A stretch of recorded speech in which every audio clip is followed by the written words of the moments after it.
The best need to fight the best. Y'all need to figure out a damn way to make it happen. Shakur, yeah, we know that you don't want to damn get in the ring with no damn Haney. We know you scared of his ass too. You know what I mean? You scared of all that weight he gonna put on after the damn weigh-in. I know. Trust me. I know. Yeah. And you scared to fight Keyshawn Davis too. A fighter asking for so much money, yeah, you duck it. Straight up. You know what I mean? Yeah. And if y'all can't get the weight situation going, what the fuck, that's ducking too. Come on now. Shakur, your ass ain't out of the weeds yet either. I'm gonna get on your ass next too. Yeah. Devin Haney versus Shakur Stevenson fell through, and Tim Bradley wasted no time speaking his mind.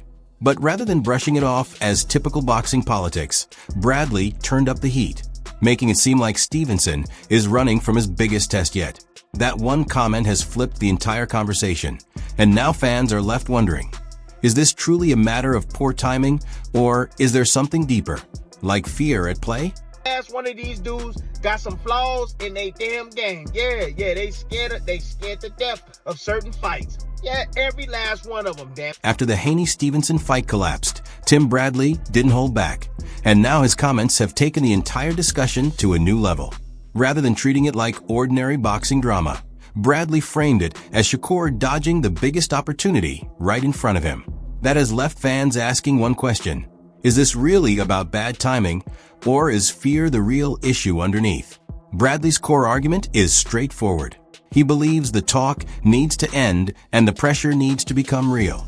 From his perspective, if Devin Haney holds the championship belt, then Shakur Stevenson ought to be put in the mandatory challenger spot. That alone would silence the online back and forth, the confusing statements, and the endless excuses. Haney would then have no choice but to defend his title against Stevenson, or take another route that fans can openly judge. But Bradley isn't just pushing for the fight because it sounds appealing. He's essentially arguing that the sanctioning body could clear up all the uncertainty by forcing the matchup into a concrete decision. No more hypothetical talk. No more arguing over who wants it more. Once the fight becomes mandatory, the truth comes out fast. Either Haney accepts the bout, or fans get to see exactly what unfolds next. Reveal welterweight title. Who's holding the belt is Devin Haney. Why don't you go ahead and make him the mandatory? Just make him the mandatory. What we doing? Stop playing. Stop ski skirting. Just make him the mandatory to face Devin, and then Devin have to make a choice whether he's gonna keep his belt or not. Let's save all this bullshit for somebody else and just go straight to it. And let's check Devin's how his temperature is. You know what I mean? Let's see what he really talking about and if he really about that action, or he gonna ski skirt and go the other way. Yeah, Dev, you got until August to have some sort of fight lined up, player. Yeah, you've been champion since you November. After that, Bradley pushed back on the excuse that weight should block the matchup. His point is that Shakur Stevenson isn't a one-division fighter with limited options. He's already climbed through several weight classes, gained real experience, and according to Bradley, still has the tools to handle both 135 and 140 without losing his edge. That's exactly why Bradley keeps drawing a line between just hitting a certain weight and still performing with strength once you get there. In his view, Shakur has the frame, the work ethic, and the ability to pull it off, provided both sides genuinely want the fight. So whenever someone points to weight as the main issue, Bradley simply isn't buying it. If the hunger is real and both athletes truly want to settle the score, there's a workable path to make that fight happen. Talk about Shakur and Haney, right? Yeah, Shakur is a 4-division world champion, right? This ain't no damn excuse. This is straight fact. Shakur can make 135 or 140 pretty damn easily. Straight up, you know? Obviously, let me just go off on another tangent. Obviously, Keyshawn can't make the fucking 140-pound limit. He needs to go up to 47. His ass is outgrown it. So that's where he headed, to 147. But Shakur can make 140 and he can make 135, okay? He can make either or easily, okay? And be at an optimum. Then Bradley's take gets even more pointed once the discussion shifts to Shakur possibly moving up in weight. He isn't arguing that Shakur should stay where he is. In fact, he points out that Shakur's physique is still maturing, and down the line, 147 pounds could very well be in his future. But at this moment, Shakur is offering 144 as a compromise, which takes the championship belt out of the equation and turns the matchup into a straightforward clash between two big names. That's where Bradley flips the pressure onto Devin Haney. His message is essentially, if Haney made allowances before, especially during the Jose Ramirez situation, then why couldn't he do something similar for Shakur if he genuinely wants to fight? From Bradley's perspective, that eliminates the weight excuse, removes the title excuse, and forces the question back to whether Haney and Stevenson truly want to step into the ring together. Or when his body starts to, morph and become, a little bit more dense, he gonna get his ass up to 147, but 144, he said, let's go. 144, we don't even need the title. You can hold on to that title, you pay your little sanctioning fees for that. I ain't gonna pay. We meet at 144 because you gave the other dude concessions. So what? You can't give. You really want to fight? Why don't you give me concessions the same way you did with Jose Ramirez? See, y'all be forgetting. Then Bill Haney threw more gasoline on the fire with a tweet. First it was about the cash. Now it's about the scale. You couldn't write this. That single post turned up the heat on the Haney-Stevenson situation even more because Bill is essentially arguing that the reasoning keeps shifting. One moment, everyone was debating whether the financial side made sense. The next, the conversation suddenly revolved around weight. Once that happened, fans started wondering what was genuinely blocking the fight from happening. Devin claims he's ready. Shakur explains why moving up again isn't so straightforward. And now Tim Bradley enters with a strong take that makes Stevenson look even worse in the situation. But Shakur didn't stay silent. He fired back. Bill, you might fool the clowns on here, but you're not fooling me. You guys must really need me right now. That reply turned the tension up another notch because Shakur directly challenged Bill's narrative. Rather than accepting the idea that he's hiding behind money or weight, Shakur made it sound like Team Haney is using his name for relevance. From Shakur's perspective, Bill is trying to steer the online story and convince fans that Shakur is ducking the fight, but Shakur claims he sees right through it. And he believes the Haneys need his name right now to keep Devin attached to any major fight discussion. Then Bill shot back. Nah, champ. You tried to fool everybody into thinking the Haney versus Stevenson fight was never on the table for you. That response kept the drama alive because now Bill was accusing Shakur of twisting the facts. From Bill's side, the matchup was there for the taking. Devin wanted it, and Shakur is the one trying to make fans believe there was never a real offer. Shakur had already insisted Team Haney needed his name, but Bill flipped that argument around by saying the fight was actually available to Shakur all along. That's why this situation has grown beyond a typical negotiation. It has become a public war over who is telling the truth. Then Keshin Davis jumped in and added another twist, saying, Davis versus Haney, the biggest fight of the year. That comment tied directly into the back and forth between Bill Haney and Shakur Stevenson. While Bill and Shakur were going back and forth over whether Haney versus Stevenson was genuinely possible, Keshin stepped in and made it clear that he sees himself as the better alternative. From Keshin's viewpoint, if Shakur and Devin can't agree on money, weight, or timing, then he's ready to slide into that spot himself. And that piles even more pressure onto Shakur because while he's pushing back online, Keshin is publicly calling for the kind of fight that could change his own career. Devin Haney then replied, me versus Shakur is the biggest. Our fight would be big though. That answer kept the whole debate moving because Devin didn't completely brush off Keshin. He admitted that a fight with Keshin would still be significant. But he made it clear that in his eyes, Haney versus Shakur remains the larger matchup. And that lines up perfectly with what Team Haney has been saying from the beginning. They're still pushing the idea that Devin versus Shakur is the fight fans truly want, even if Keshin is now standing there as a serious backup option. Then Shakur responded to Devin, and let me guess, I have to move up to your weight class just because you say so? That reply brought the whole debate right back to the weight issue. Devin is claiming that Haney versus Shakur is still the biggest fight, but Shakur is rejecting the idea that he should be the one to jump up simply because Devin demands it. From Shakur's side, Devin can't just call all the shots and expect him to switch divisions on command. And that's exactly why this fight keeps getting more tangled. It's no longer just about skill. It's about leverage, weight, timing, and who controls the terms. Devin then shot back. Whenever you decide to come to my weight class, let's do it. I'll fight your brother Keshin for now. That reply made the situation even more interesting because Devin essentially threw the pressure right back at Shakur. He's saying the fight can happen whenever Shakur is ready to meet him at his weight. But until then, he's happy to turn his focus toward Keshin Davis. That ties directly into Keshin calling out Haney and claiming their fight could be the biggest of the year. So now the storyline has shifted. Shakur and Devin are still arguing over weight, but Keshin is standing right there as the possible replacement opponent. But Shakur kept his next response short and simply replied, "Will do." That brief answer added another layer to the exchange because Shakur didn't over-explain, argue, or write a long reply. Devin had just told him to come to his weight class whenever he was ready, while also saying he would fight Keshin in the meantime.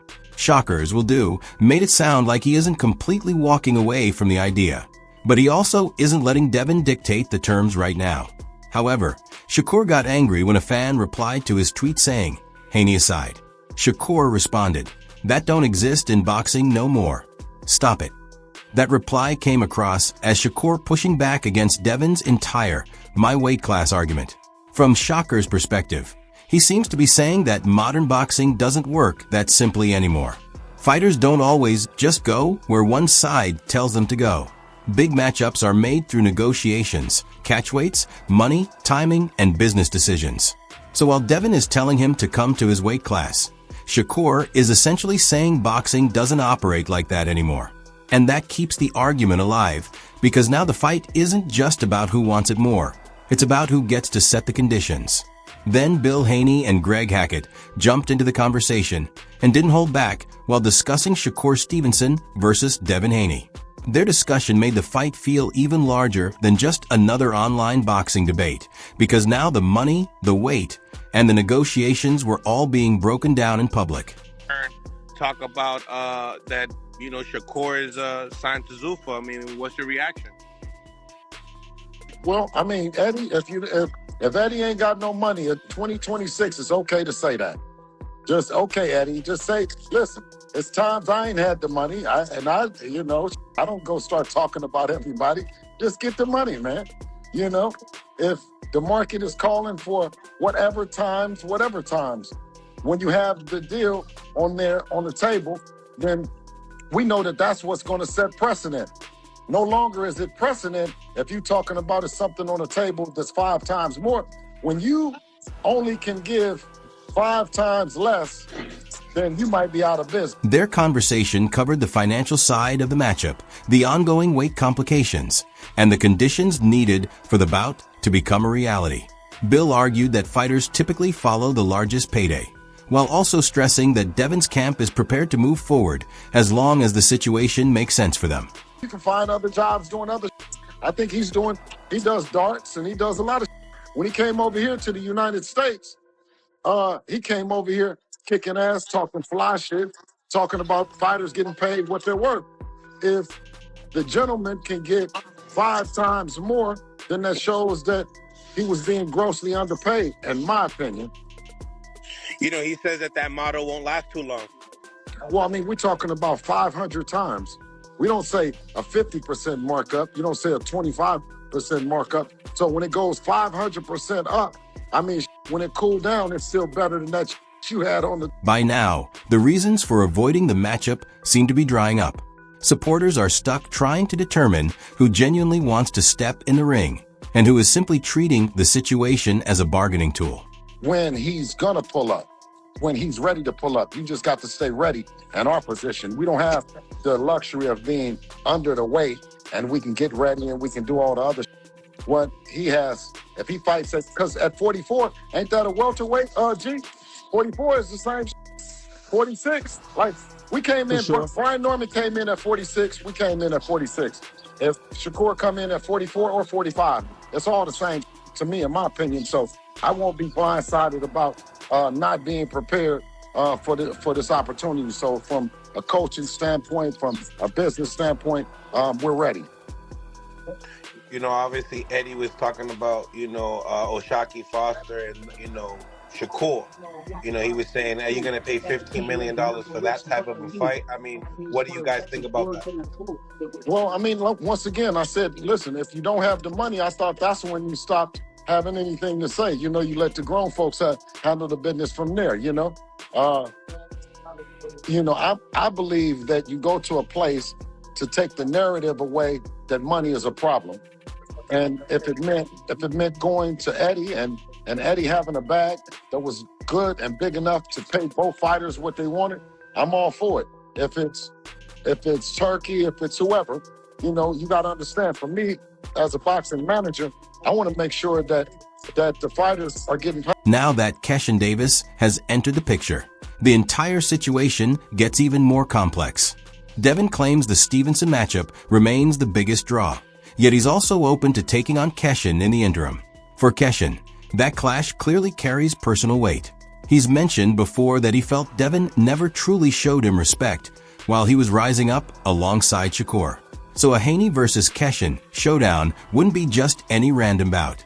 There's backstory there, there's bad blood there, and there's a genuine opportunity for Keshin to break free from Shakur's shadow. Said he got tons of respect for Devin Haney. He's a hell of a fighter, but Devin Haney can't beat him, as he's supposed to say. And Devin Haney uttered the same words, sentiments in reverse towards Shakur. Great fighter, but I 1000% would beat him, right? So Devin Haney calls him out. Yeah, me and Shakur be the next super fight. But he says, I want to fight his little brother, who ironically is only 27, 28 years old, right? This is what the sport is supposed to be. He's talking about he wants to fight Shakur's younger brother, little brother, first, who called him out after his fight the same night Shakur fought, which is former WBO lightweight world champion, superstar boxer, Keyshawn the Businessman Davis, who has 14 wins now, no loss, no draw, 10 wins by way of knockout. Keyshawn called out Devin Haney after he knocked out Jermaine Ortiz. On the flip side, if Devin gets past Keshin, that victory could actually raise the stakes for a future matchup with Shakur. All of a sudden, it wouldn't simply be Haney versus Stevenson anymore. What's next? He said, I want Devin Haney. Devin Haney says, I want to fight Keyshawn the Businessman Davis. As I said yesterday, he fights and beats Keyshawn, then guess what? It makes the fight with Shakur and Devin that much bigger, right? Because it's a redemption, it's a storyline, so on and so forth. Devin has history, sparring session. We know the history, right? So Devin Haney wants that fight, as we know. This is not a surprise. This is what Devin Haney does. No stipulations. As father trainer and manager Bill Haney stated yesterday on the Boxing Voice, he stated, why we have to have stipulations, roadblocks. We ain't trying to do that. Devin moved up, so he don't have to drain himself. Why would he have to drain? It would turn into Devin first getting past somebody from Shakur's inner circle, then heading toward the matchup that everyone has been debating for so long. That extra dynamic would bring in another level of bad blood, personal pride, and mounting pressure to the whole scenario. Yes, Shakur wants a 10-pound rehydration course. Keyshawn the Businessman Davis, as you're going to see right here, he explains why he don't like Devin Haney. Because, and people are asking me and sending me, this is an old clip that Keyshawn did with Wallow and Gilly, and people are asking me my thoughts is resurfaced because obviously the Devin Haney, Keyshawn Davis, a saga has started to kick up dust. So it resurfaced, right? And Keyshawn Davis explains that Devin Haney didn't befriend him and didn't show him respect. He sunned him, as Wallow said. He little boyed him. When Shakur was telling Devin, this dude is on deck, and Devin's like, he's just a kid. Well, you got to understand at the time Keyshawn is talking about, you was just a kid, but Keyshawn took it personally. So Keyshawn explains why he don't rock with Devin Haney. But again, like I said, I think Keyshawn speaks out of... Bill Haney also acknowledged Shakur's showing against Teofimo Lopez, yet he used that same observation to make a larger point about Devin. From Bill's perspective, Shakur looked strong because he never actually had to push past the initial layer of his skills. He thinks Stevenson commanded the bout from beginning to end, without needing any serious in-fight adjustments. However, once the discussion turned toward a potential matchup with Devin Haney, Bill made it clear that he dislikes the idea of added stipulations being tacked on. For Bill, if Shakur is truly world-class and Devin is genuinely a once-in-a-generation fighter, then the two should square up under fair conditions. His message was straightforward. If both men are really that talented, then get in there on equal ground and settle it. No unusual clauses, no fresh alibis, and nobody trying to steer the entire conversation before the opening bell even rings. Dominate T.O. in first gear. Why, Bill? Why you say it was first gear? Well, I didn't see Shakur have to make any other adjustment other than what he did from round 1 to round 12. Yep. Is that he's on the list? Is that a fight you guys are seeking, or are you leaving it alone since he's saying that it would require Devin to get a rehydration clause? Is that something you're willing to get on a phone and discuss how many pounds exactly? Well, when you're speaking about Debo,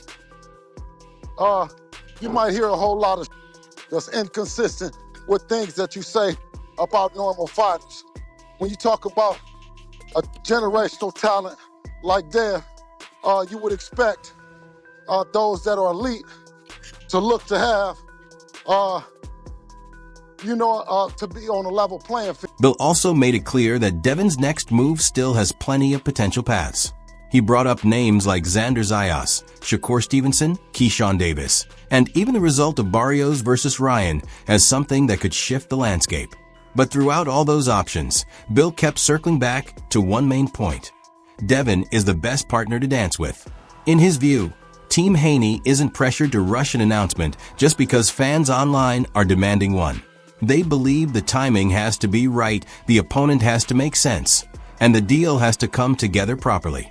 So while supporters are locked in on Shakur, Keyshawn, and every tweet that goes up, Bill's message sounds like Team Haney is staying patient, watching the division unfold, and waiting for the biggest opening to present itself. I would like, and Devin to be a 2-division champ. I don't know if that one or Xander Zayas or Shakur Stevenson is coming up or Keyshawn Davis. They're all really good fights, Ness. And you know what I mean, Manny? You know what I mean? Let me just stay optimistic about it and know that Devin's next fight, Devin is the best dance partner in the ring. Is there no rush on behalf of the Haneys to announce a fight or look for an opponent at least until the end of this month to see the outcome of Barrios and Ryan? Or are you guys not moving? That. I mean, no, I'm saying you got to know that fight adds another option. Be sure to take a look at our additional content covering the